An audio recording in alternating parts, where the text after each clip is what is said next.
ఓం శ్రీ గురుభ్యో నమః. ఒక కన్య మహాస్వామి దర్శనానికి వస్తూ ఉండేది. మహాస్వామి అంటే చాలా భక్తి. ఆమె చాలా పొట్టిగా ఉండేది.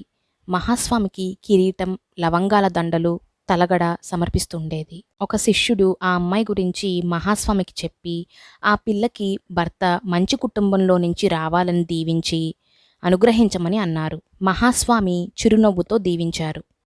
ఆ అమ్మాయి మహాస్వామితో ఇలా అంది, నాకు కాబోయే భర్త మహాస్వామి భక్తుడైతే చాలు. ఆయన ధనికుడా లేదా పేదవాడా, లేదా అందగాడా లేదా పిల్లలున్నవాడా, ఈ విషయాలు నేను పట్టించుకోను. నాకు కావాల్సింది అతనికి మహాస్వామంటే భక్తుంటే చాలు. కాంచీపురంలో కామాక్షి గుడిలో ఆదిశంకరుల సన్నిధి దగ్గర మహాస్వామి కూర్చునున్నారు. ఆ అమ్మాయి వచ్చి ముందు నిలబడింది. ఆ శిష్యుడు ఎప్పుడూ అడిగే మాదిరి ఆ పిల్లకి కళ్యాణం అవ్వాలని దీవించమన్నాడు. అప్పుడు మహాస్వామి ఆ శిష్యుడితో ఇలా అన్నారు, నువ్వు వెంటనే ఒక పిల్లవాడిని తీసుకునిరా, నేను పెళ్లికి సిద్ధం చేస్తాను అని అన్నారు మహాస్వామి. ఆశ్చర్యం, మహా ఆశ్చర్యం. ఒక యువకుడు కుంభకోణంలో ఆడిటర్గా పనిచేస్తున్నాడు. మహాస్వామి శిష్యుడు, ఇక్కడ ఒక యువకుడున్నాడు అని చెప్పాడు. మహాస్వామి ఆ యువకుడిని పిలిచి ఆ అమ్మాయిని పెళ్లి చేసుకోమన్నారు.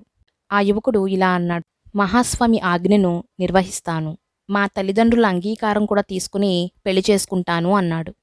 ఆ యువకుడికి తల్లిదండ్రులంటే ఎంత ప్రేమో అని సంతోషపడి మహాస్వామి అలాగే అన్నారు. ఆ తర్వాత పెళ్లి బాగా జరిగింది. కొంతకాలం గడిచాక లవంగాల దండలతో, చేతిలో కొడుకుతో, భర్తతో ఆ భక్తురాలు మహాస్వామి దర్శనానికి వచ్చింది.